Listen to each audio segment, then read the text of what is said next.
Welcome to the 10th episode of the Other Star franchise, the anti-fascist Star Wars podcast, where a couple of Trekkies from the Star Trek fandom discuss Star Wars. We are currently watching a lot of the Star Wars shows, movies, and animation in chronological order, leading up to the release of the Mandalorian and Grogu movie. And today we are discussing some more episodes of the Clone Wars, all taking place within the year 20 BBY, plus one Tales of the Empire snuck its way in there. So a little variety, not just straight up Clone Wars like the last few shows we've done. But yeah, we have Grievous and droids versus witches, we have bounty hunting, we have the return of Maul. We have the first appearance of one of my favorite Star Wars characters, Saw Gerrera, and we have me bumping the microphone, but that's okay. Y'all will forgive me for that.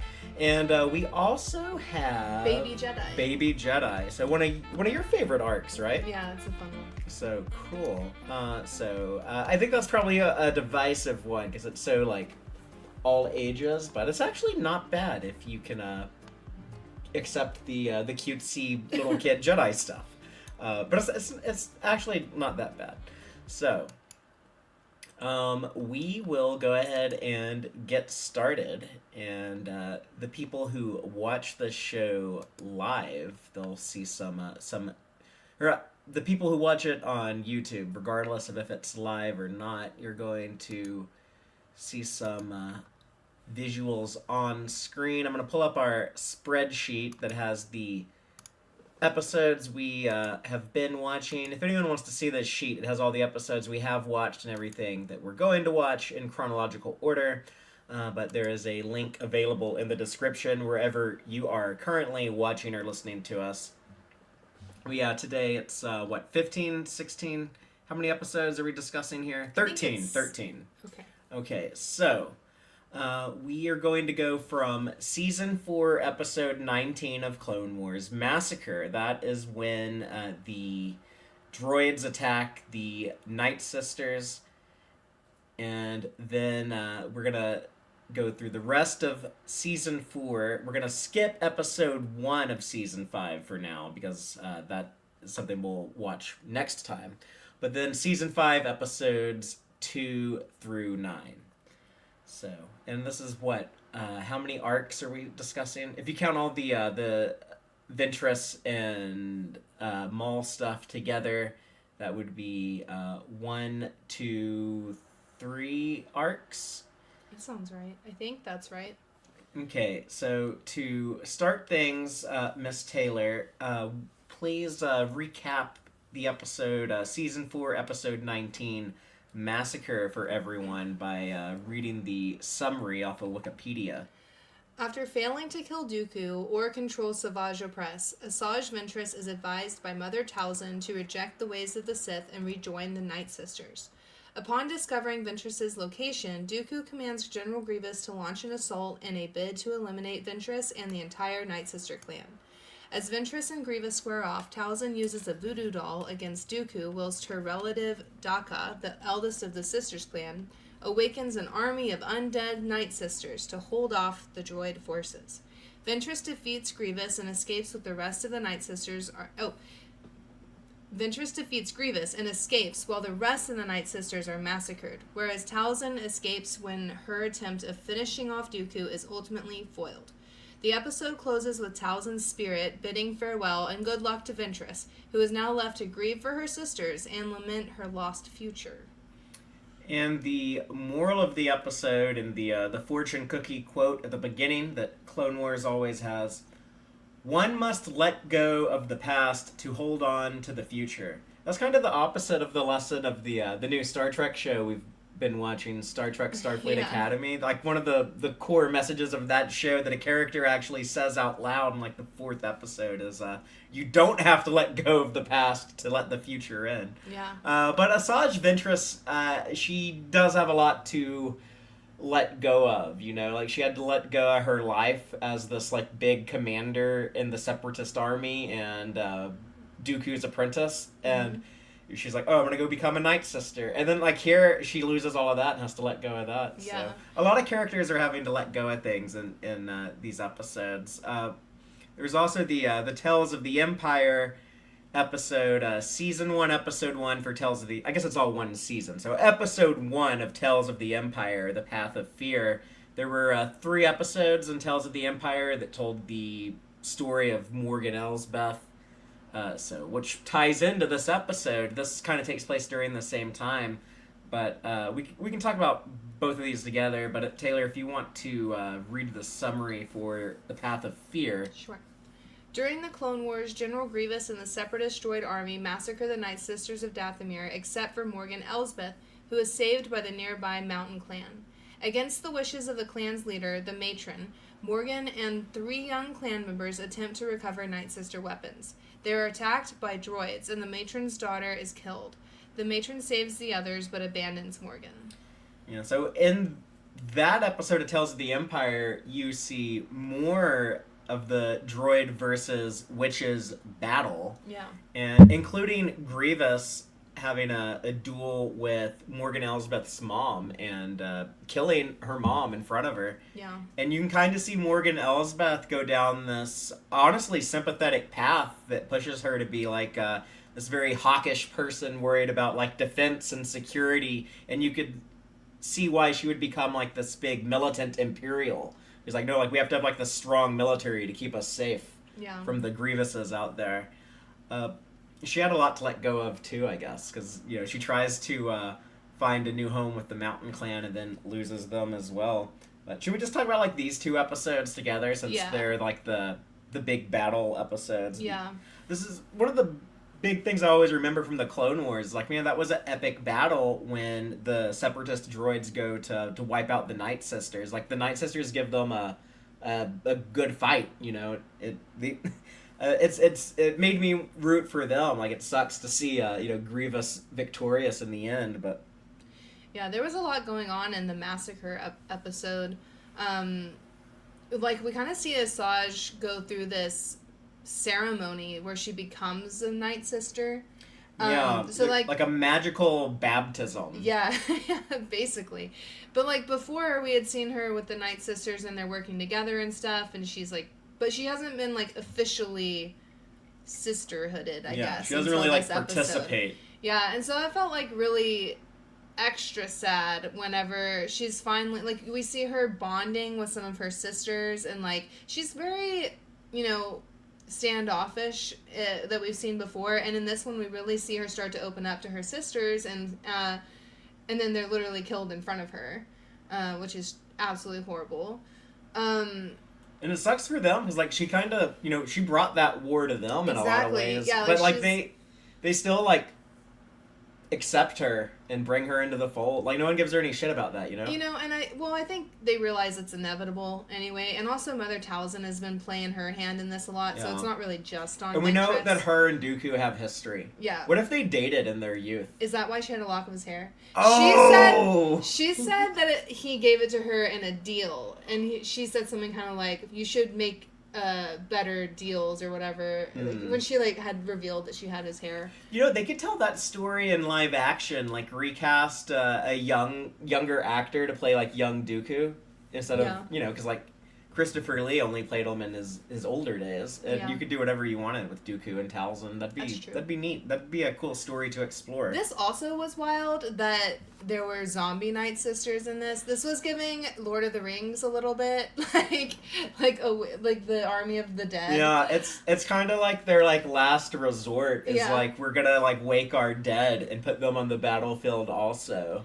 Yeah, I have mixed feelings about that. Like, you asked me when we were watching it, how do you feel about them using their dead bodies as like soldiers in this war? And I was like, I don't know, it depends. Like, am I in my body? Like, do I have to come back and be in my body, or are they just used? Like, am I still in my mind, or is it just my body that's participating? But the way it looked to me is that it was just their bodies. All they were doing was screaming and running at people. It was the witch who resurrects them, the old Daka, yeah. She's kind of a necromancer, if you can summon the dead. And if like the a dead zombie that serves a necromancer in a lot of high fantasy stuff. I think like the traditional word for that is inferi. Okay. I might it's something similar. I think there's a band I like called Inferi or something but that's what it comes from. So I was thinking that these are in Night Sister Inferis. Okay.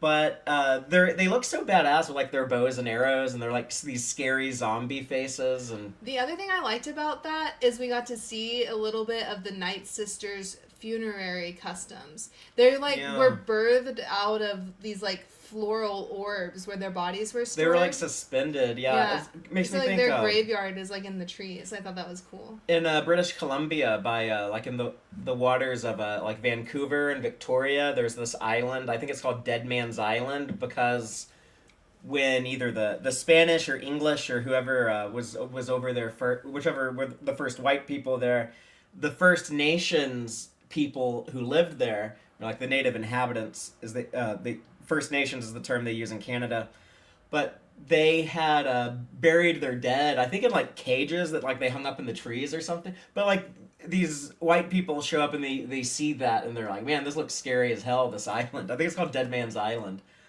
Speaking of heavy metal, I always thought it would be cool to like record some metal music. They're like Dead Man's Island, the album. Yeah, but Grievous has I guess a lot of cool action scenes. I don't really like Grievous, so I like when I can root against him. Dooku getting voodoo dolled. That was really cool because like Christopher Lee is kind of a horror movie icon. Like we have a horror movie aficionado, Joel, in the live audience. I'm sure he can testify. But you know, he played Dracula. He played. He was the bad guy in The Wicker Man. So I like seeing Christopher Lee and like this like kind of I mean, it's not even Christopher Lee, but it's his likeness. Yeah. I like seeing Dooku in this very kind of classic horror movie type story. It had like voodoo dolls and witches and zombies. So it was very like kind of old school horror, like the kind of like the Hammer films and stuff that like he worked in. Yeah. So I thought it was kind of funny whenever she very first started messing with his voodoo doll or whatever. He like broke out in like these boils all over his face. It was kind of disgusting. Like at first I was like, oh, she's cursing him with like acne. It seemed like really painful, like when he was going through. It was definitely more than just exterior pain. Like he was burning up from the inside, is what it seemed like. I don't know if you have any other thoughts on Massacre or the Path of Fear. The Elspeth stuff. I wanted to bring up that the animation in that was just insane in comparison. Right. Again, like we saw that jump before when we went from like a season 4 episode to a season 1 episode back to season 4. But even going from season 4 of Clone Wars into Tales of the Empire, there's like a huge improvement. Yeah. Like the gravel, or what was it, the dirt that you pointed out? Yeah, like it showed her like grab like a handful of sand or dirt. Yeah, it was like, so realistic. I was thinking like, okay, back in season 4 of the Clone Wars, even though it's improved so much from where we started in season 1, they would never show a shot like that zoomed in on the dirt because they wouldn't be able to have that same level of detail. Yeah. I also think it was interesting that we got to see more Dathomir clans, I guess. Like, the Mountain Clan is really interesting. I thought it was just the Night Sisters. It's weird that there's this kind of just very normal... I know. I was like, y'all do know they all have, like, yellow, red devil men on one side of the planet, and then these, like, I don't know, scary witches that have green magic on the other side of this planet. And they're just up there like, yeah, we're in the mountains, we see everything, but humble, we don't... simple mountain folk just chilling. Yeah. But, I mean, she was revealed to be... The matron was, like, witchy-ish. She had some powers at the end there was something a little supernatural about her, too. Yeah. So she's, like, an offshoot of the... and it makes sense for... I think, like, the Night Sisters, they're supposed to be, like, half human, or whatever the Mountain Clan people are, and half Zabrak, like the Darth Maul people. Okay. And they take Zabrak males from there's like a Zabrak homeworld somewhere else, and the Night Sisters like keep like this clan of Night Brothers on the other side of the planet for like whenever they need a man, they just go over there and pick one. But honestly, that's fine. I was also gonna say about this one, like Morgan lost her mom and watched her mom die, and then the matron watches her daughter die. So like it's almost like Morgan turned around and like killed someone's daughter. Like, I mean, it wasn't on purpose, but still, like her actions led to this, and was against the matron's wishes. And you know, I think she didn't feel. I don't really feel like she felt remorse. She was kind of like, well, that's just how it is, you know. Before she gets like, kicked out. Like, I don't know. How do you feel? Like, did you feel like Morgan was emotional? I felt sorry for her. I felt sorry for the situation she was in with the droids attacking and Grievous killing her mom. And, no, I get all that. But do you think that she regretted like getting those girls to go get the weapons? I mean, I don't want to blame her for that, but yeah, maybe she blamed herself. Yeah, I was just curious because I think, like, obviously she's fresh off the bat. You know who I blame is Mother Talzin. Yeah, why did she just abandon this kid? Yeah, Mother Talzin's pretty shady in a lot of ways. Yeah. And, like, all of her kids seem to, like, really look up to her. But it's interesting. You know, she tells Ventress at the end of Massacre, what did she say? Like, you're going to have to go find your own path. She's like, bye, good luck. I'm going to go help my boys. I'm going to be over here with Savage Opress and Maul. And she didn't even, let help her off planet.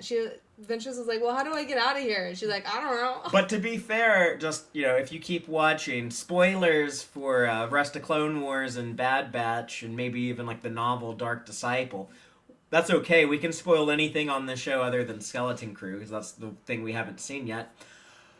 But things seem like they work out better for Asajj Ventress than for Savage Opress or for Maul. So maybe Talzin was looking out for her. Maybe when she told her, like, just go out on your own, that'll be the best thing for you right now. Like, she wasn't lying. True. So let's talk about, before we go to catch up on Savage Opress and the Return of Maul, let's quickly talk about the episode Bounty, Season 4, Episode 20. Yeah. An aimless Asajj Ventress joins a team of bounty hunters under the leadership of a preteen Boba Fett. On an alien world, they undertake a precarious, profitable subterranean delivery mission that tests the limit of their skills and the strength of Asajj's character. Realizing that familial love is a ubiquitous virtue throughout the galaxies and that her powers are needed by many, Ventress finds a sense of closure and hope for her future after all. And the moral is, who we are never changes, who we think we are does. I think that's an interesting fortune cookie. Yeah, you're always the same person, but your self-perception will change. I don't know. I feel like people evolve. I feel like people do change a little. But I guess you're still always the same person you are when you're born. But yeah. I don't know. I think there's some truth to that. I don't fully agree, if that makes sense. But I do like Ventress as a bounty hunter. Oh, yeah. This is where she starts to blossom, I think. I'm excited for her character moving forward. So this is the second appearance of the original Cantina. We saw Blue George Lucas go to it in Sphere of Influence, I think it was called, or something like that. But this is the second time we've seen it, and it is very, like, small universe to me. Boba Fett is there, and Bosk is there. Yeah. She goes into this bar, just happens to get in a fight and kill a guy, and then Bosk is like, oh, that guy was going to do a job with me and Boba. I guess you're going to do that job with us now. And I it's mean, like, it makes sense. Yeah, like, this woman who, like, went to Camino and, like, slaughtered a bunch of clones there and has been fighting all these clones. And then, okay, I'm done with the Separatists, I'm done with the Night Sisters, I'm starting my career as a bounty hunter. And the very first thing that happens is I bump into another clone with Boba Fett. It's just very small universe to me. But that, I mean, you just have to accept that with Star Wars. Yeah, I agree. I liked this episode. I think I do too. Ventress was really good in this. And there's a lot that I like about this episode. Yeah, the conclusion is so good. We don't have to talk about it yet, but I'm very happy with the way it turned out. Because this turned out to be almost like that special cargo crap from, like, Star Trek. Oh. Like, unique... What is that? The Krios Prime ladies. There's two of them. There's Precious Cargo in Star Trek Enterprise, and then there's a very TNG type title about a woman who was created to be the perfect mate for whoever she's paired off to. That episode is called The Perfect Mate. Okay. Well, both of those problematic, and this one problematic, but with the conclusion I like more than both of those episodes. Right, because they're doing a train heist, but it turned out that like this treasure chest they're trying to steal actually contains a young woman. Yeah. But I have an interesting story about this episode. So I talked about when we were watching season 1 of Clone Wars how I tried to get into the Clone Wars movie when it came out in theaters. I was disappointed in it, but I loved the 2D Clone Wars cartoon enough. I really wanted to like this 3D animated Clone Wars cartoon. And I watched the first season of the Clone Wars until around the 9th or 10th episode maybe. And then I quit the show. But when I heard Darth Maul was coming back, when I guess this would have been like 2011, 12, but when I heard that was going to be a thing, I was like, what? Like, how? I'm pretty sure he was cut in half in The Phantom Menace. How are they going to retcon that? Mm-hmm. And when the episode finally came out, like, I went online and watched it. It was either on, like, the Star Wars website or the Cartoon Network website. But they had not only the episode Brothers, the one we're about to talk about, in which Maul comes back, but they also had this episode, The Path of Fear. I mean, not the Bounty. And when I watched Bounty, I was like, you know what? The show is actually good. I shouldn't have quit. That's like that's pretty cool to see this this other corner of the Star Wars universe we don't see very often. You know, it's cool to have like Bosk and Dengar. I don't like little kid Boba Fett from Attack of the Clones, but I love that he's a brat that Asajj Ventress spanks. That's kind of satisfying. So I was very on board, and it made me want to watch more Clone. I thought it was interesting that Simon Pegg, who talked a lot of shit about the prequels, and then like he's voicing Dengar on this show. I'm like, what? Simon Pegg? And he was a Star Trek actor by this time. He had appeared in the first Kelvin movie was already out, so there's a lot of Bosk in this episode. Yeah, I like Bosk. I like my Trandoshans. Yeah, and I like train heists a lot. Like Bullet Train is one of my favorite like heisty movies. I know we got another one in Solo, but this is the first Star Wars train heist I think we've come across. It's been fun. And I know there's a lot coming up in Rebels too. But I do like Ventress's plan at the end when everything's kind of going awry and like she's kind of like, oh well, shit. Like she's like working with what we have, you know, and she like throws Boba into the trunk and delivers Boba instead of the girl. Like that was so funny, and like the way that she like takes the reward and then she still gives it back to the bounty group and is like. And Boba is in there too whenever y'all figure out where he's at. Like, don't forget to give his to him. I thought that was really funny. Like, it was really fair. And, like, I don't know. She got to give Boba a little experience, you know? Don't take on these jobs, maybe, that are not great. Like, bad jobs, you know? I wonder if this, like, if he becomes more particular in what jobs he'll take after this, you know. And this is I think the first appearance of what's her name, Razzie, Latz Razzie, the purple girl with big feet. She's one of the bounty hunters, right? I like that her and Ventress bond. Yeah. Oh, and that guy Tambo, whatever his name, Embo, right? The guy with the cool hat. Yeah. He's back. Boba has like that weird droid high singer. It's weird to me when droids have names that aren't just like numbers and stuff. We have another one of those coming up. So I thought it was like kind of lame that like Boba is just like this pipsqueak who hides behind his scary droid. And I don't like that he doesn't have like his Boba Fett looking armor yet. He doesn't have like his dad's Mando armor. Well, is it on the Slave One on Hondo's planet? Perhaps. Maybe that's why he doesn't have it right now. I think there was a planned arc to eventually put Boba in his dad's armor because I've seen like the unfinished animatics of Boba in a duel with Cad Bane, and he's wearing it's green. It's not like blue and silver like or whatever it was in Attack of the Clones. But yeah, speaking of the Slave One though, it's going to make an appearance in these episodes we talk about. Are you ready for the Night Brothers in the episode Brothers? Yep. Okay, so Brothers, Season 4, Episode 21, and Revenge, Season 4, Episode 22. These are the two big Maul episodes we're going to talk about, but starting with Brothers.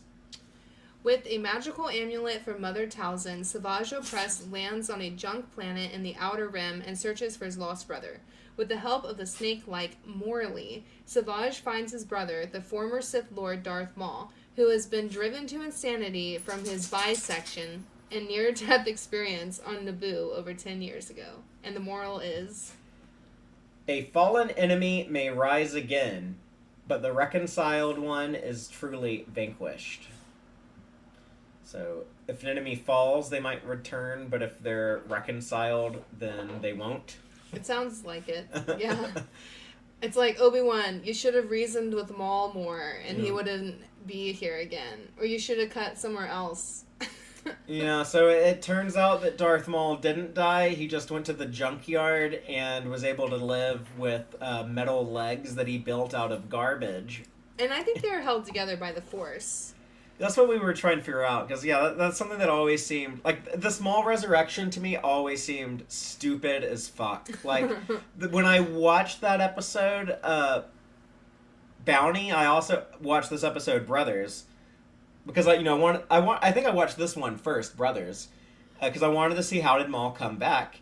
And when I saw it, I thought, that is the stupidest fucking shit I've ever seen in my goddamn life. I can't believe that Maul is just living in the junkyard, and his brother, I guess he has, like, this brother, whoever the fuck this is. So Darth Maul has this Clancy Brown brother who, after, like, 20-something years after he was supposedly killed, finds him in the junkyard. 10 years. And he's got... Or, yeah, it wouldn't have been that long. But still, he's got robot spider legs. Yeah. And then he takes them back home to their witch mom. So that seemed bizarre. But yeah, that happens in the episode Revenge. Driven by hatred, Maul and Opress set out to take revenge on the Jedi who had sliced him in half. Maul sends a message to Obi-Wan Kenobi to confront him alone by murdering the inhabitants of the village on a distant planet. Upon arrival, Kenobi is attacked by both Maul and Opress, who leave the planet with Kenobi as their prisoner. Obi-Wan receives aid from an unlikely ally, Asajj Ventress, now a bounty hunter after the 1 million credit bounty on Opress. Oh, she's after that, sorry. I read that weird. Now, as a bounty hunter, she is after the 1 million credit bounty on Opress. Outmatched, Obi-Wan and Ventress flee Maul and Savage in the ship's cockpit, leaving the two Dathomirian brothers to patiently stage their next move, with Maul vowing to exact his revenge on Obi-Wan. And the moral is, the enemy of my enemy is my friend. And that certainly proved true for Obi-Wan and Asajj Ventress both in this episode, if you think about it. But yeah, so Maul, when he's found in Brothers, is in like he's insane. It's the first time that Sam Witwer is doing the voice. Love. And Sam Witwer's cool as hell. Like, he's a big part of Star Trek now. He played Kirk in that Otoy thing, but he's also a character in Lower Decks. We just watched his Lower Decks episode, I think it was last night, actually. But he's a Klingon in Lower Decks. And he that's funny, he played a Klingon brother and a Zabrak brother. Mm-hmm. So he just plays, like, important characters' brothers, I guess. I guess so. Well, I guess he's the more important one than Savage Opress. I like Savage Opress more. Like, I feel like they didn't need to go get, like, dumb spider leg Darth Maul. I feel like they could have just had Savage Opress go on to do all the things that Maul is going to go on to do going forward. Yeah. I would have preferred to watch Savage Opress go on that journey. But I feel like George Lucas was like, hey, all these people talk shit about my movie The Phantom Menace, but there's a lot of people who love Darth Maul, who think he's really cool, and I'm going to give them more Darth Maul. Okay. And I think Lucas was the one pushing for more Darth Maul. I think Filoni and the other people working on Clone Wars, they're probably like, what if he had a brother like Savage Opress? And Lucas they're like, was maybe this will suppress no, that. that's not good enough. I want actual Maul. Figure out how to bring him back to... that was like a challenge he gave them. Is like, figure it out. Make him be alive again. So... But yeah, he's like so insane, and just like that was like a not the introduction to Maul I think I was expecting, or like I didn't even like recognize the character. He's just like rambling. But if I had just watched like one more episode, like Yeah. he has like a much cooler character starting here after he calms down. You know, it makes sense like living alone with half your body missing. Maybe Zabrax can just survive like that longer than a human can, or he's just like so enraged he's like using the force to hold his blood and internal organs together. I don't know. I don't know. But when he does calm down and starts talking and starts like villain monologuing, there is like I don't really think there's a character in the Phantom Menace. I always say Maul's just like a cool look. He's just he's like a cool boss to have in a video game, but there's no story, there's no personality. He's just like a scary bad guy who shows up in the movie with the sole motivation to fight the good guys with lightsabers. Yeah. And that's all we know about him. But like this guy has, you know, some I don't know, he has like thoughts and feelings, and so, there's a bit of elegance to it. Yeah, so on the DL, like when I was watching the Clone Wars, like I didn't rewatch the prequels at all because I hated them and I didn't want to watch them. And then the Clone Wars is the reason that I rewatched the prequels. You know what I mean? And so I actually forgot that Maul was even in the Phantom Menace. Like I honestly, like, he was such a minuscule character. Like you said, like he had no substance. But you were like traumatized by him as a kid. You said that, I didn't like him at all when I was a kid. But I don't like I didn't feel like there wasn't like a big loss. You know what I mean? Like I wasn't like I don't even know what I'm trying to say. I feel sidetracked now, but I'm frustrated. Okay, I lost my train of thought. Well, I can talk about Maul for a little bit. I was excited to see him in this, and when I revisited the prequels, I was like, oh yeah, like that's the same guy. Like there's more to, like I know more about him. Like now. He's more enjoyable in the Phantom Menace. Right, because I'm like, I know that you're gonna have spider legs, like, I don't know, and be insane and have, like, way more fun in Rebels. Like, I'm really excited for Maul in Rebels. I like him there more than even in this. But yeah, when they come back to Dathomir, you know, even though Talzin was like, sorry, Asajj Ventress, there's nothing I can do for you anymore. I helped you all I can. You're on your own now. And here she's, like, doing magic on Darth Maul. She, like, magically, like, trims his horns, because his horns grew all, like, long and feral, and, like, turns his spider legs into, I don't know, better robot legs. But she pulls, like, droid components out of all the dead battle droids just laying around Dathomir after the big battle. So, like, he's got, like, some proper mechanical robot legs. I guess, like, you know, we see, like, Jedi building lightsabers with the Force. I guess witches can build robot legs with their magic. What about, like, the confrontation with Obi-Wan? I don't.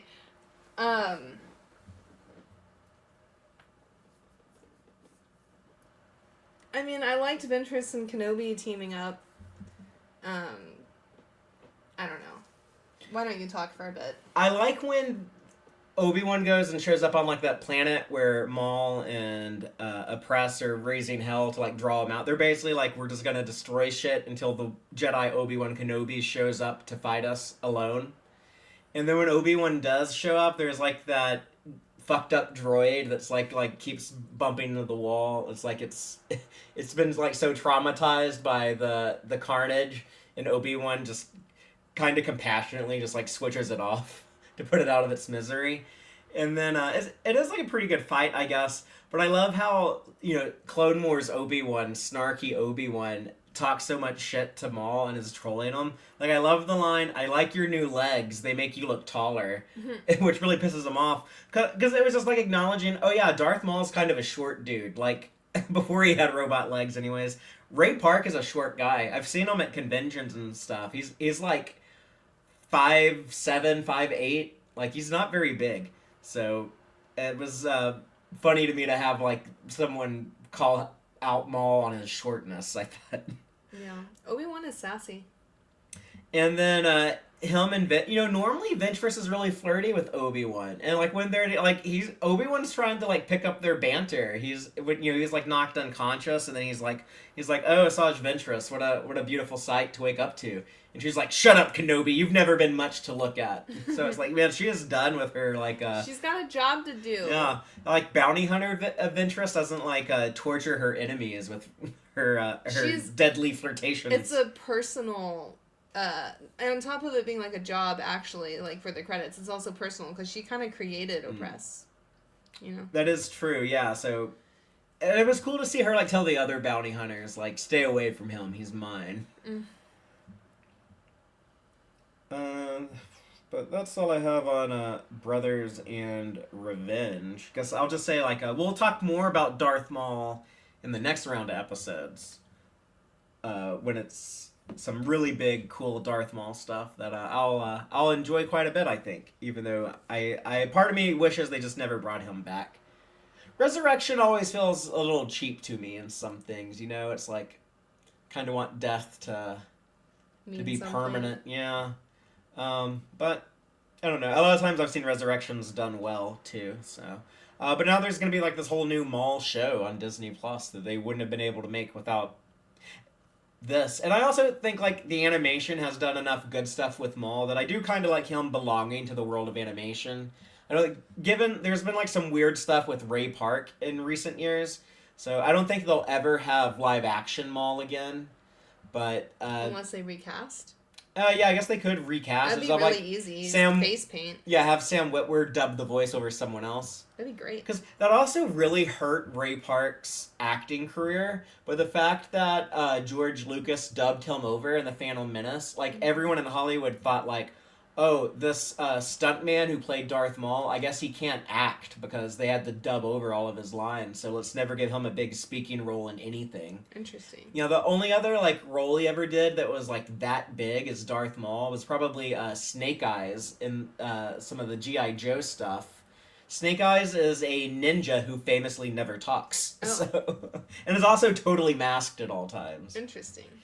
But let's talk about the Saw Gerrera origin arc. The next, 4 episodes? So let's do this. Season 5, Episode 2, I think it's supposed to be a war on two fronts. Yeah, sorry. On the separatist world of Onderon, a group of rebels call for the assistance of the Jedi. Ahsoka, Anakin, Rex, and Obi-Wan go to train the rebels to fight, and see that former separatist and Ahsoka Tano's love interest, Lux Bonteri, is among them, as well as Saul and Steela Gerrera, as Onderon is their homeworld. And the moral is, fear is a malleable weapon. Malleable. I think it's kind of talking about like, oh, you can use you can use terrorism to get things done. Also, Saul and Steela both are weapon names. Which is interesting. It is. And then, but so Obi-Wan and Anakin and Ahsoka and Rex go to the separatist planet to train insurgents secretly. Like, they don't have, like, their Republic colors. They have, like, Rex and, like, this, like, weird uniform. Yeah. They don't want anything to, like, trace them back.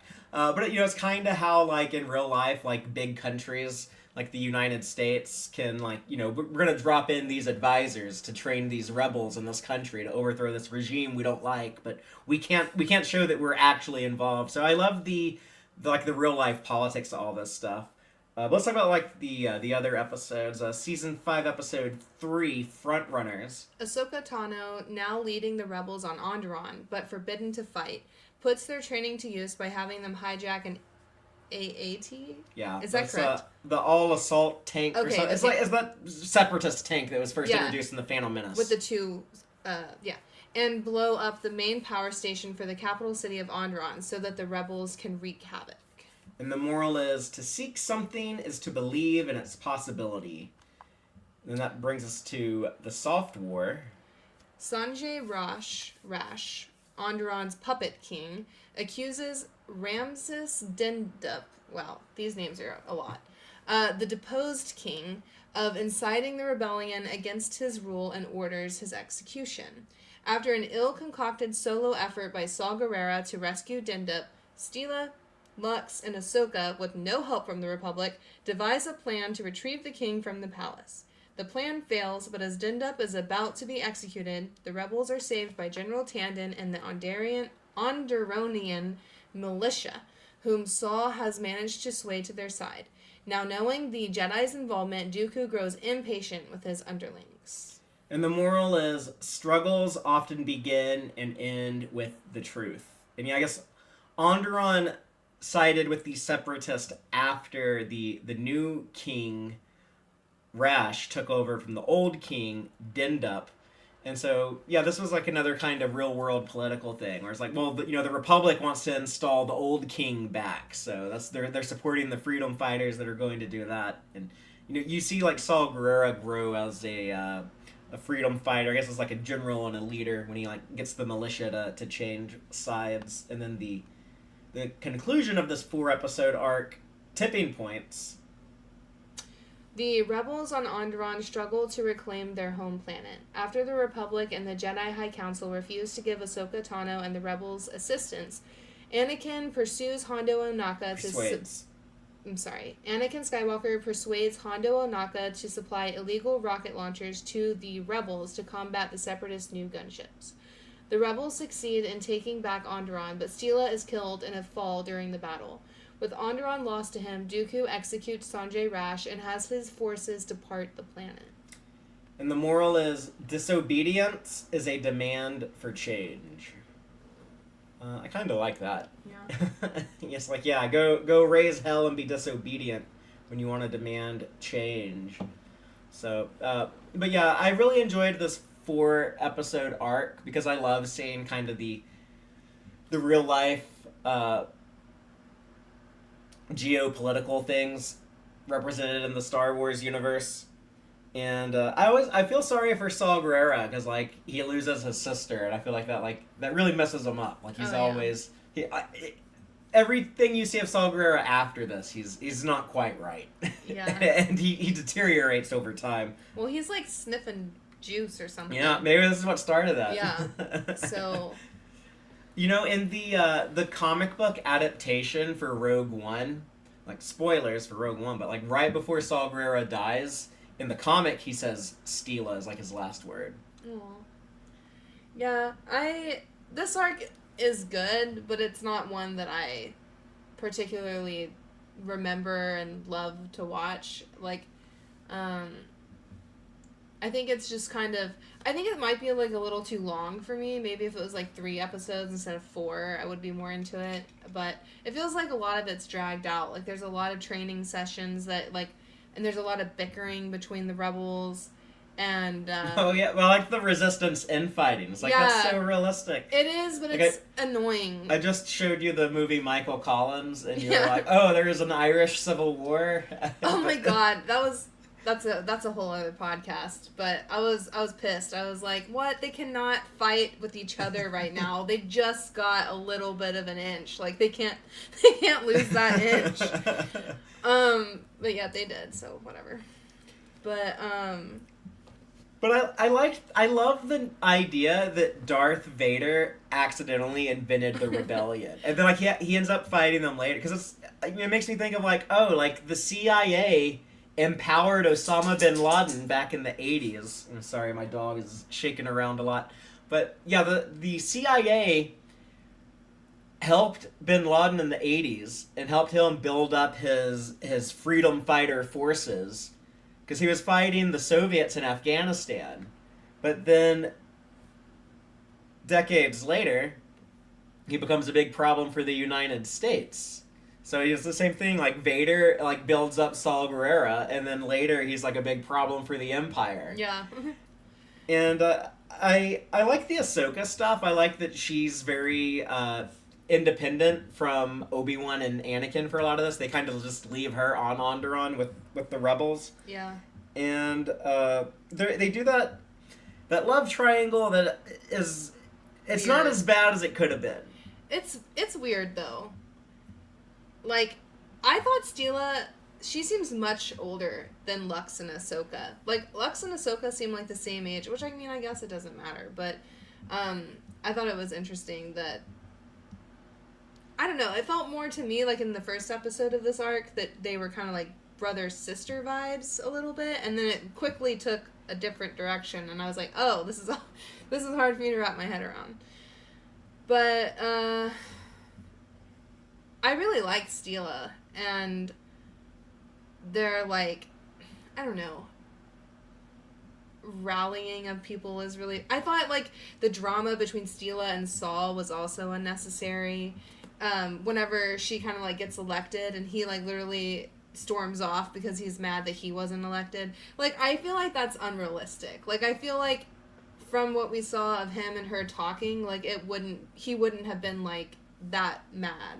But... because, like, does it really matter, really, who the leader is? Yeah, I mean, he accepted it, but we don't really see the conversation after that. Like, when she kind of, like, went goes... after him. And she quotes Leia from Return of the Jedi, and That's she's my like... brother. Yeah, he's my brother. But... she did seem like the better leader, because people... I got like, she didn't frighten people as much. Right. She wasn't as scary. Saul is very, like, militant. But...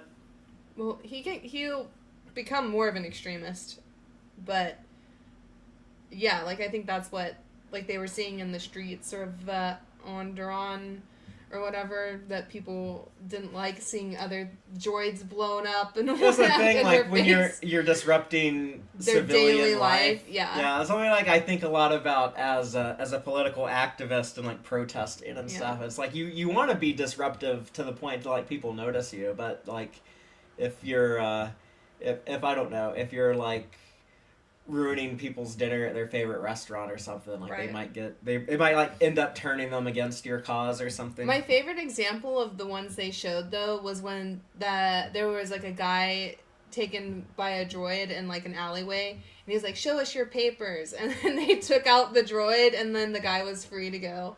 Like, I was like, that's my favorite one. Yeah. But it was Jesus, weird. I think of that every time I drive by someone pulled over by a cop. Like, I wish I could free you from the situation. Yeah, but that was a funny one because the crowd reaction was like, oh no, what's gonna happen? And I was like, oh please, like I just like, it's fine. And then like, what's a droid going down really gonna do? Oh, I also wanted to point out that I noticed that after Even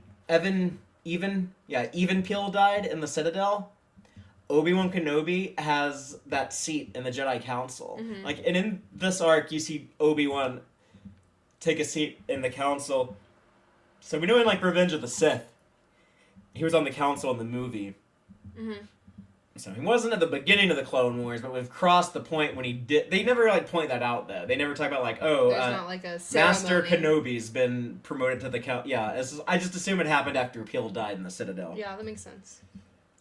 I can't remember now. It was either this arc or the next arc, but I think it was this one. But when Obi-Wan and Anakin come back, Obi-Wan says like, our Padawan has learned a lot. Like she's been through a lot. And I thought that was so cute because technically Ahsoka is only Anakin's Padawan. But Obi-Wan says our Padawan. Originally, when they were getting a new Padawan sent to them on the front lines, like they thought it was going to be Obi-Wan's. Yeah, Anakin's a knight now. Obi-Wan's going to train a new person. Yeah, that's technically Obi-Wan's grand Padawan. Yeah. But he talked to her in like one episode. He like addressed her as like, "What do you think of the situation, Padawan?" Like as if he was her teacher. And that's something we see a lot of throughout the Clone Wars. Is not just with Obi-Wan, but it's something like I keep pointing out. Ahsoka works with so many other Jedi, and we see her, work with these people like Plo Koon or Luminara or whoever. But like she works with these people who.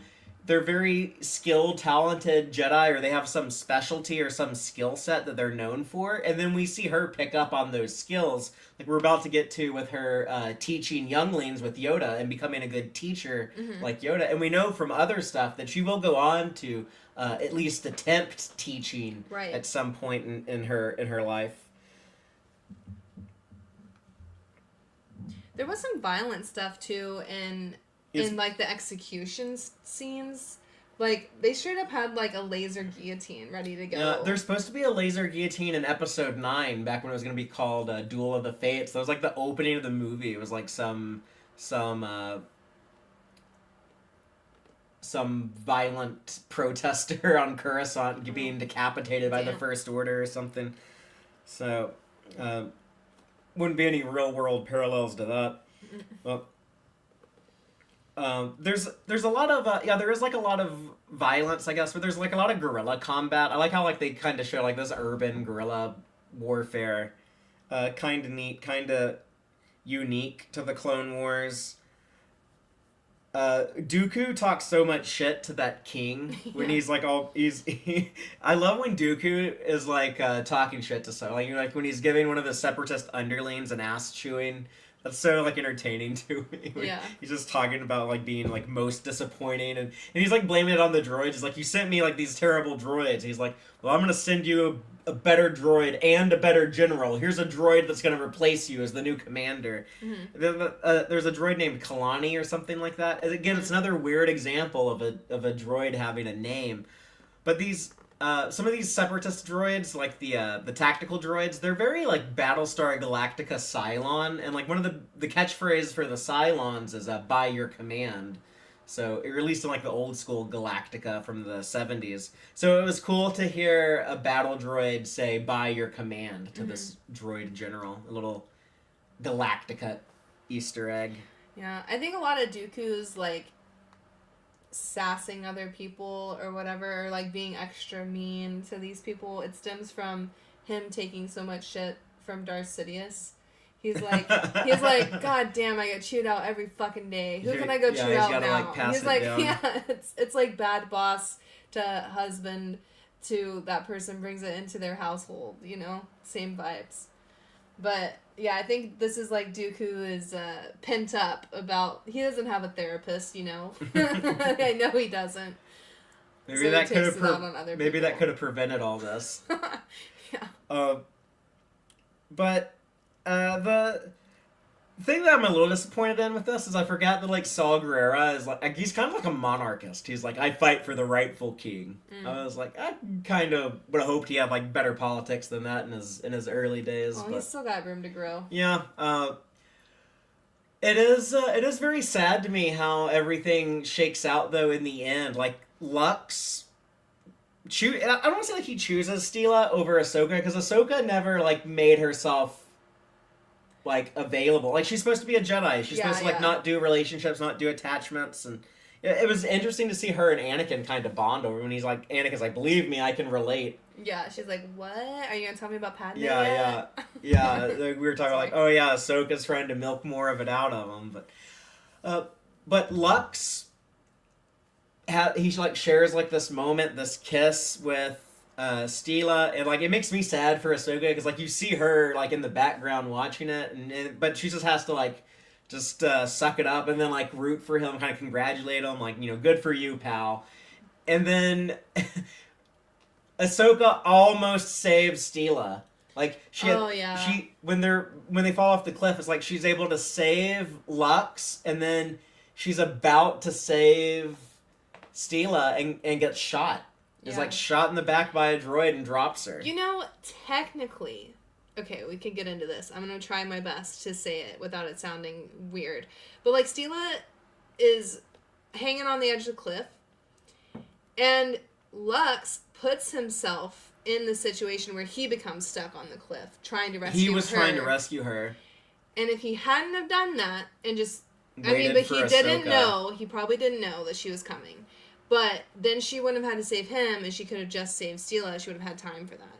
So I wonder if he thinks about that. I mean, he's not a real person, but you know what I mean. Right. You can still speculate about that. Like, I wonder if Saul ever thought, like, man, I wonder if that Jedi could have saved my sister if she tried to save her first instead of saving the boy she thought was cute.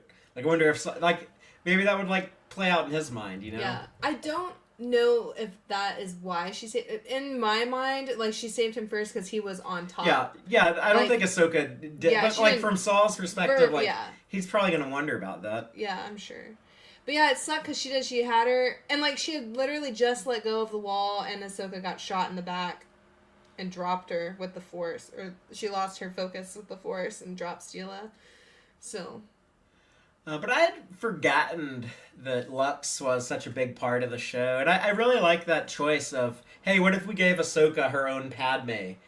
But we're going to start him off on the separatist side to kind of humanize that side and do some lore building and show that side of the Star Wars galaxy. Really good choices. Yeah. And I think at the end here, Lux tells her that he's come around to wanting to join the Republic. Right. Yeah, he wants to instead get... of being neutral. Yeah, as when they restore the old king Dindup and break from the separatist and drive them off of their planet, they vow to rejoin the Republic with Lux as the senator. Right. So that's the plan for Onderon. So, and then I guess they'll eventually have to deal with... Well, I don't know. How long does Saw Gerrera stay on Onderon before... We know, like, he ends up fighting the Empire pretty quickly, as we'll see in the Bad Batch. But other than that, I don't think there's anything else I have to say on this arc. Are you ready to move on to the Jedi babies? Yeah. Okay. This is my favorite arc of all the next arc we're talking about. Yeah, the little kid Jedi. That I think a lot of fans might turn up their noses to, but I think these are fun. I don't like them as much as Taylor, but I found a lot to enjoy in these. So starting off, Season 5, Episode 6, The Gathering. Ahsoka and Yoda take a group of younglings to a cave on Ilum, to perform a Jedi rite of passage called The Gathering, where they will each have to face an internal fear or flaw in order to retrieve a kyber crystal so they can begin building their own lightsabers. And the moral is, he who faces himself finds himself. Yep. Do we want to read all of them or just one at a time? I don't know. Do you want to do them one at a time? They're all a little different, but I can do them as like one big arc. I'm fine with them being different. Okay. Maybe the final two together because they're kind of together. I agree with that. So okay. The Gathering is just a field trip to Ilum, the Kyber Crystal planet. When you're ending your career as a youngling, you're about to graduate to Padawan, where you stop going to training like every day. Like all the Jedi go to like Jedi little kid daycare with Yoda. Yeah. When you're a youngling, and then when you are old enough to become a Padawan, you get your Kyber Crystal, you build your lightsaber, and then you're picked by a Jedi Knight or Master to be an apprentice and start your Padawan training, and then eventually you become a knight. Right. So these kids are like, they're about to go from like elementary school to junior high, basically. Right. I love these episodes because it gives a little bit of like Jedi culture and Jedi traditions. And I think that's the stuff I really like about like in Rebels. Like, you know how they have like the different the Jedi temples and stuff, like have like all these rituals and things that they perform. And I like getting that insight here, like when the Jedi have access to all this stuff, where it's just like, oh, this is just what we do. Like Yoda takes kids once a week to go get kyber crystals, you know what I mean? And not. But I don't know, I think it's fun to see these kids grow in the cave like super fast. Like this is a really short episode and there's 6 kids, like I think 5 or 6 kids, so like you only get a few minutes with each one, but they all go through like a big lesson. I don't like any of the kids though. They're all kind of annoying. They're all so annoying. They're all cutesy and annoying to me. I agree, but I love them as a whole. We have like a little baby Kit Fisto, a little snot nose. He's always like sniffling his nose. The little Rodian is my favorite. She has like a mohawk and these big giant galaxy eyes. I'm in love with her. She's so cute. And like I don't know, they're so... It was annoying to me when like she started like crying, like there's too many kyber crystals, I can't pick one. I know. And then like that kid, they're so funny. Petro is kind of an asshole. You know, Gunji. Like, I'm gonna find my kyber crystal first. Gunji the Wookiee is the one that actually pisses me off the most because he's the one who pisses me off the least. That's because so he like sees this kyber crystal and it's like all this broken ice, and he's like wah wah. Yeah, like shut the fuck up. Like, oh my god, you don't need to be crying over this. And literally, one of the kids is like... what's worse, him crying or the Trandoshan crying? Him crying, because it was unnecessary. The Trandoshan was just trying to call for help, and that's just an annoying sound he makes. Gunji, this was a choice. This was a choice to make this horrible sound, and like, hey, Gundry's the only one of these kids who we know for sure doesn't get Anakin. Get Anakin. But yeah, I thought it was funny. I thought he was so impatient, and that annoyed me so much. But he doesn't even, what pisses me off about that one too is that he isn't the one that figures out, oh, I just need to wait for the ice to refreeze. Like, the girl that's with him, I can't remember which of the kids, she says, oh, just wait for the ice to freeze. And then she's like, you just gotta be patient. Yeah, they all had a lesson to learn, and Gunji's was patience. I know, but he didn't have to figure out the problem. Like, he didn't problem solve. Like, she solved his problem. He still had to do it. He still had to... All he had to do was sit on his ass. Are you serious? Yeah. Maybe a lot of kids need to learn that. Anyways, I thought that was my least favorite one. But my favorite one is the kid with, like, the crazy alien neck. I don't know what that species is. Oh, the hammerhead. Yeah, he's so cute. They're called, he's like Ithacans or something. And his kyber crystal's in the mouth of a cave, and it's like so on scary. Fire, like this breathing fire mouth cave. It's so ridiculous. I thought it looked like, cool. It looked like it would have been a badass metal album. It was ridiculous of the kid to be like scared. I mean, like, it makes sense. Like, it would be scary, but like he's like shaking and like going up a little bit and then running back and going up. It was just a scary cave. It was so cute. That was my favorite of the kids' stories. But it could have been maybe the dark side is strong there, and he felt like this like dark presence. You know how sometimes there's divergences in the Force. There's a vergence. Yeah. I like the Ahsoka and Yoda stuff, though. Just, like, seeing them as the mentors. Ahsoka does seem, like, so grown up here with all the little kids. Because she was this age at the beginning of Season 1 / the movie. Like, she just graduated and became a Padawan. She was 14 then, and, she'd be, like, 16 or 17 now. But she's so much more mature than these kids. Like, you can really tell, like, how much experience she has. You know, she went in a couple years. She went from being like an 8th grader to being like a junior in high school. Yeah, that's a pretty big change. That's a big jump. Yeah. But the thing that blew my mind when we watched this, it must be like the first time I've watched this episode since playing the video game Jedi Fallen Order, or Jedi Survive, whatever it's called, the first one with Cal Kestis. But in that game, you go to Ilum. And you go into these caves, and you have to get a kyber crystal and build a lightsaber. And it is so, like, the exact fucking caves. And, like, the way that they had to, like, use the Force to, like, turn that thing to reflect the sunlight, to melt the ice. And it's very elaborate and kind of, like, over the top and a bit too much. I think I thought that the first time I watched it. I think I thought that when I played the video game. But now, like, going back and seeing, like, oh my god, that was, like, so similar. And, like, you know, like, when that thing was getting moved around by Yoda, and I was like, I had to do that in the game. That was, like, a puzzle you had to solve with your Force powers and move and spin these devices until you get them aligned correctly. And then you can progress to the next part of the game and get the kyber crystal. And it just, it amazed me that they had that level of detail in the video game. Like, it really makes me want to replay it. A lot of the Star Wars rewatch is making me want to do that. Also, that game has Dathomir and some really cool Dathomir stuff. It's like, oh, cool, I want to get in the spaceship and go visit Dathomir.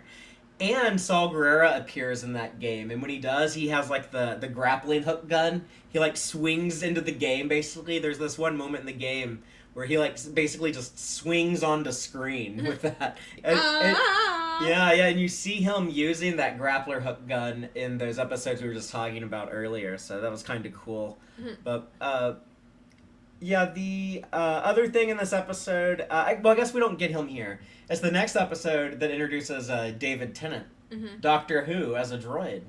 The first Doctor Who to appear in Star Wars, because Tom Baker, the 4th Doctor from the 70s, in the early 80s, I guess. He is the voice of the Bendu in Rebels. Oh, okay. But we'll get to that when we get to that. Are you ready to talk about Season 5, Episode 7, A Test of Strength? Yeah.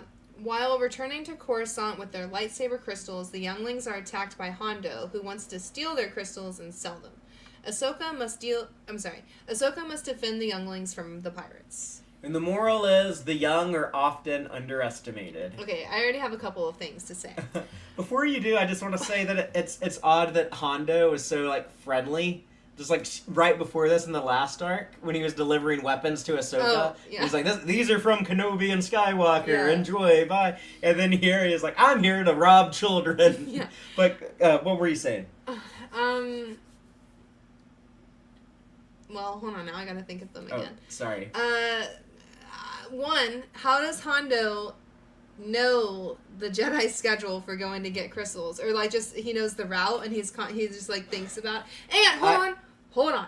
And also, if he has attacked other ships in the past, knowing they have the crystals, why would Yoda like leave these kiddos alone with Ahsoka and the droid or whatever, and not have extra defense, like in the case of pirates trying to steal people's crystals? I guess they didn't think anyone would know the shipping lane or shipping schedule, but this droid, what's his name? Huyang. I've never tried to say it because it's a weird. His name should be like B493 or something like that. That's you know? harder to remember. But he's been making this run for 1,000 years. Yeah. So I guess someone did notice. That's what I'm saying, is if Hondo had attacked it before, the Jedi would know. Yeah. Like, they would have been attacked. And so, wouldn't they have better reinforcements if it had happened in the past? But no. Apparently not. Well, all the other Jedi and clones are busy fighting the Separatists. I do like in this episode, though, how badass Ahsoka is having to protect these kids. Like, she seems like so, like, cool, like, big sister, like, so protective of all of them.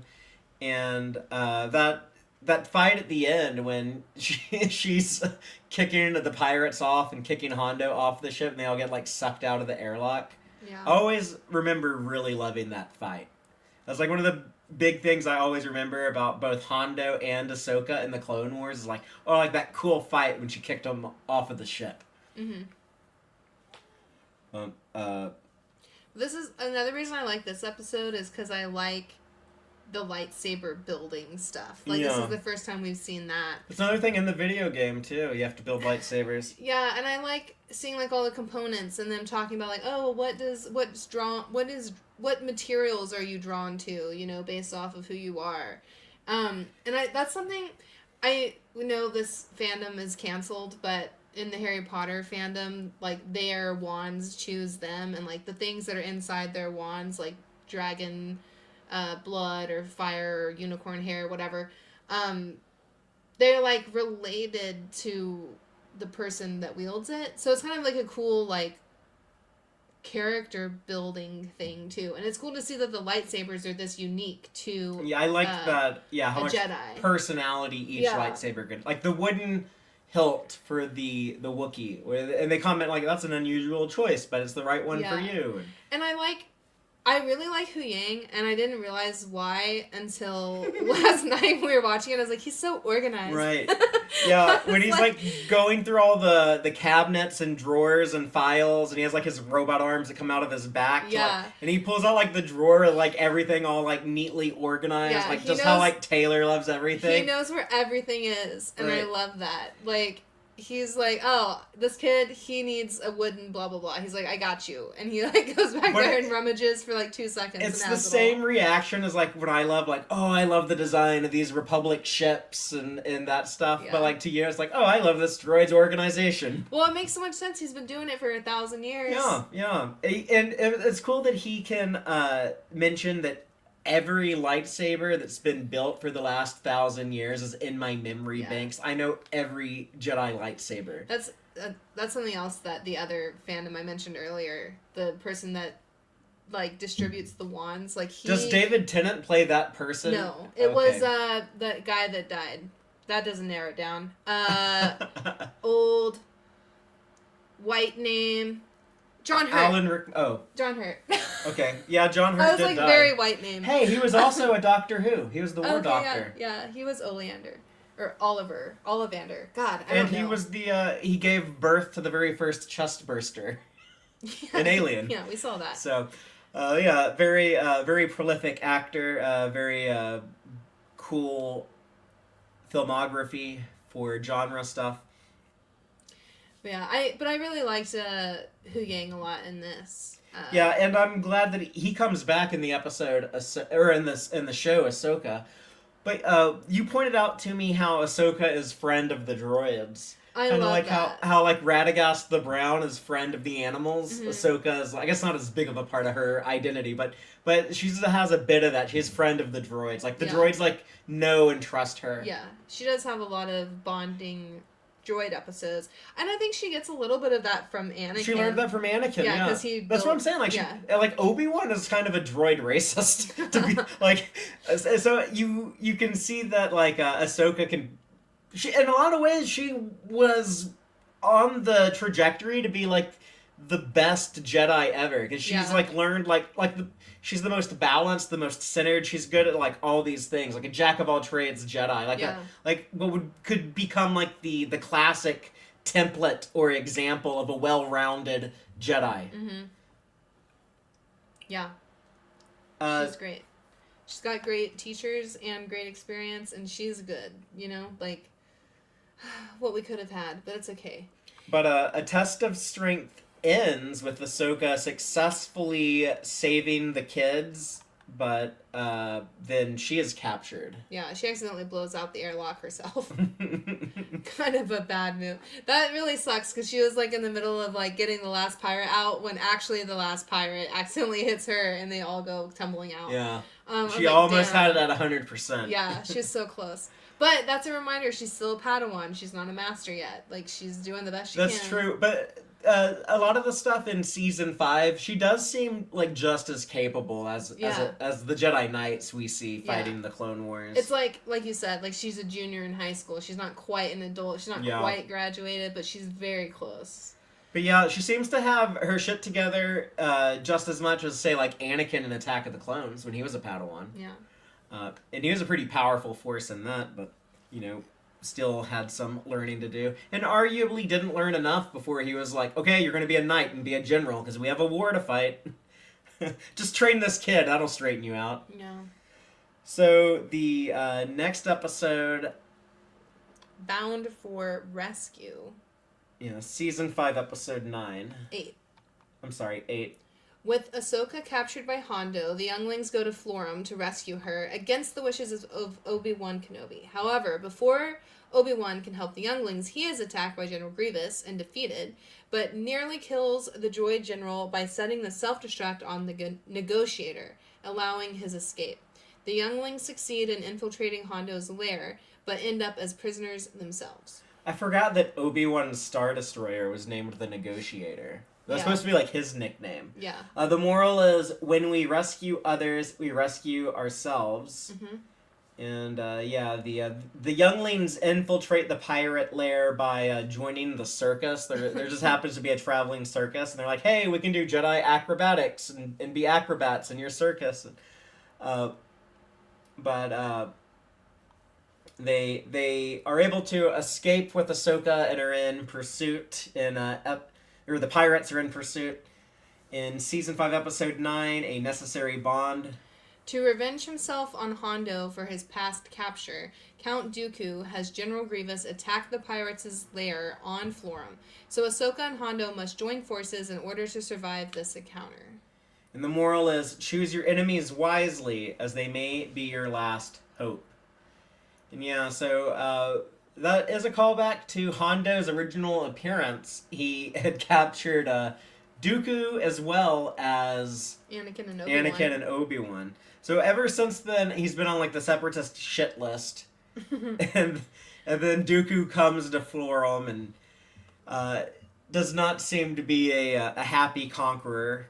I like this trait that Dooku is like, I will never forget. Yeah, he's like, you may think I've forgotten. It's been 3 seasons, but no, I'm just waiting for the opportunity to bring revenge. And so we have a theory that one of the episodes we discussed previously, Crisis on Naboo, that was Palpatine's first real attempt to push Anakin to the dark side, and he had Dooku there. Like maybe he was trying to see if Anakin was strong enough to kill Dooku there and become his apprentice.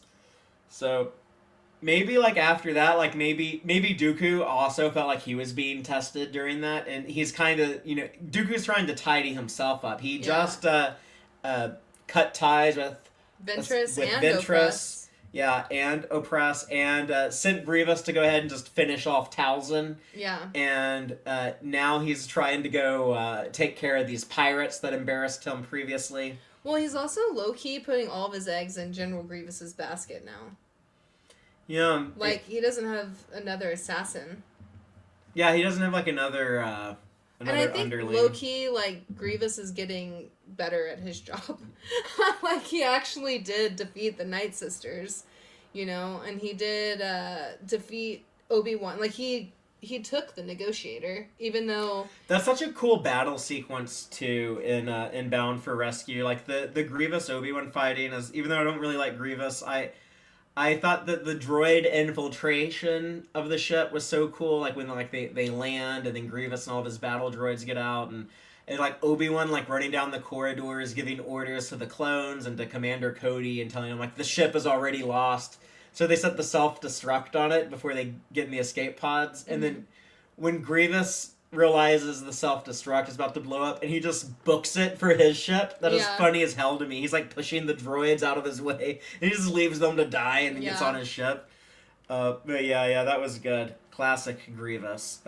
He's very despicable. He's like this despicable coward. There's there's nothing honorable or decent about the guy. No. But he just looks so stupid to me. I think the younglings in these episodes are really funny. Mainly just because they have no fucking plan, and they think they do, and it's adorable, and they're kind of flying by the seat of their pants. That's a Star Wars theme, in my opinion. It is, yeah. But, yeah, so they, like, land to go get Ahsoka, and they're like, how are we gonna get in there? And then they see the circus. The circus was stupid. Oh my god. And then, like, the ringleader is this Doug, like, Sebulba, with, like, the stupid mustache. Yeah, and, like, it just looks like dumb cartoon I liked shit. the Christmas lights on the outside of their ship. That looks too much like Christmas lights. It's so festive and fun, and carnival-y. There's lights on carnivals. Anyways. I like Hondo's reaction to the circus. That was so funny when the kids were like, come and be part of our act, ha ha ha, all malicious. And they put him on this, like, seesaw thing, and that one kid jumps down. Hondo just goes flying. Yeah. Literally, Hondo's, like, just yeeted into the wall. But he's into it. He was like, oh, good I'm job. flying now. I laughed so hard because, like, he literally just is like, oh, I guess I just got thrown. Like, he literally just doesn't care. The kids have to, like, talk the circus into going to the pirate den because they're like, last time we did that, they killed some of us. They even held up one of their skulls. Yeah, and like, they get there and they're like, hey, the circus is back. We're surprised y'all came back because last time we killed some of you. But Hondo enjoyed the show, and then, like, when they have Hondo captured, but what's the Kanuki? What's her name? What are the Jedi kids? The one that becomes like Hondo's friend. Yeah, I don't know. Kanuki sounds right. That could be wrong. I don't know their names. It was some silly name like that. Something like Cookie. But anyways, or Snooky. When she built her lightsaber in front of him, I just love, like, Hondo being such a just curious person who, like, enjoys seeing that's like a cool, marvelous thing to get to observe. What a privilege to watch a lightsaber being built. Like, he says, like, this is amazing. It's truly amazing. Like, watching this little kid with the Force float all the screws and bolts and the crystal and all the parts and assemble the thing. Hondo is such a rich character. Like, I'm so glad that he comes back in Rebels, because this is kind of the Hondo that I kind of think of, is the one that's, like, close with, like, Ezra. Like, where he's kind of, like... Well, he's losing his... This is, like, the beginning of it. He's losing his pirate empire. Right. But, like, he's really good with kids, which is surprising. Because he just horrible. Kids. He's a horrible But yeah, person. Then here he's like, I'm not going to send kids into battle. Yeah, and Ahsoka's like, you just attacked these kids. He's like, well, that was yesterday. Yeah. he's like, you see, Ahsoka, you're always a good guy, but depending on the episode, I can be a good guy or a bad guy. Right. I was a bad guy then, but I'll be a good guy now. I'm a gray character. You'll learn soon. But... I really like him interacting with the kids in this, and it just gives Grandpa Hondo vibes. Like, kind of what I'm used to watching him with Ezra. You know, like, he's kind of like Grandpa Pirate Dad Ezra Hondo. I don't know if that makes sense. But they kind of have a bond. And Like, it's very paternally. So, at the end of this episode, Hondo loses his pirate base on Florum. I don't think we'll ever see him on this planet again. And I think he's about to lose his gang Mm-hmm. in an upcoming episode.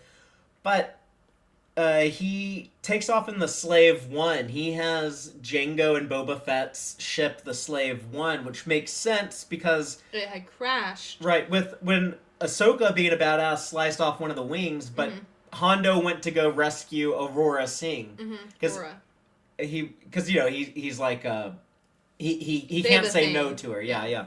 So he got this cool ship and now it had like its new paint job. It was like it was cleaned it up. was green and red instead of blue or whatever. Like it looked different from Attack of the Clones. It looked closer to how it looks in Empire Strikes Back.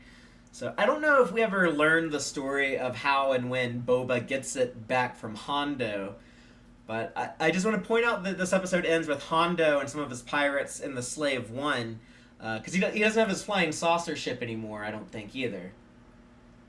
Maybe. Oh yeah, because the droids destroyed all of his ships. Right. So, and the droids looked cool on Florum too. It was like almost every type of separatist droid we've ever seen shows up. Dooku sent a lot after these. He was pissed. Yeah, Grievous shows up like right after defeating General Kenobi in a battle. He comes in with not just the Roger Rogers, but he's got the super battle droids, the commando droids, the tactical droids. Did you have any of the rollies? There weren't any destroyer droids or droidicas, whatever you want to call them. But I loved that when he was in the Slave One, he almost took out Grievous. Like I would have loved for Hondo to defeat Grievous. Yeah. He was in the Slave One shooting down at Grievous until those tanks, those AATs rolled up and drove him away. I was low key waiting for the Slave One thing to go boing and do he should have dropped the sonic weapon. Yeah, thing. I thought that would have been cool. But they can't kill Grievous because they need him in the third movie. But I guess the sixth movie. God, I don't. The third Revenge prequel, of the Sith. Whatever. Thanks. I always forget the names of them on the fly. It's a lot of words to remember. But yeah, it's like that thing that General Grievous does that you hate. He literally scuttered away like a cockroach and missed the blast. Yeah, he's just such like my big beef with Grievous is he's such a cartoonish character, and they constantly demand we take him seriously, and I can't. I can't. I think it's funny. I like when he's like, ho, ho, ho, and then has like all of his lightsabers. It makes me laugh, but it also, I'm like, I'm scared. I mean, he sliced you up. It makes me laugh too, but I want it to, when it needs to be like serious, I want it to be serious. Well, I don't know. I think Grievous is fine. But I don't think I'm ever gonna get over my Grievous. There are times when I like his use. Like I liked a lot of the stuff in these episodes we talked about. But yeah, I'll be happy to see him. I don't even think it's like that cool of a death when Obi-Wan does finish him off. But I'll just be happy to know more of him. I think I got everything on the record that I had to say. What about you? Yeah, I think so. So, unfortunately, we're going to have some, I don't think they're particularly good episodes come. I would go as far to say this is going to be some of the worst Clone Wars we still have to watch. The next arc is going to be some more droid fuckery, some more droid bullshit nonsense. But then after that, we're going to get like some cool Maul stuff, some cool Mandalorian stuff, and some sad Ahsoka stuff as we continue our way through season 5. And we'll be in 19 BBY next week.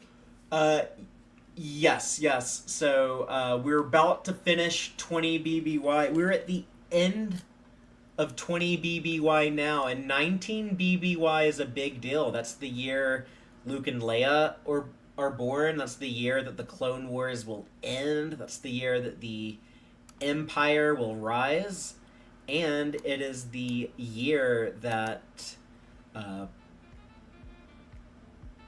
don't know, something else happens in 19, right? They start construction on the Death Star, so we will be closing in on getting closer to that original trilogy era. I'm really looking forward to talking about, and also things like Rebels and Andor, so Gonna be a lot of cool other Star franchise talk coming soon. This is gonna be it for now, though. Remember, the Empire is for bootlickers. Be a rebel, and may the Force be with you.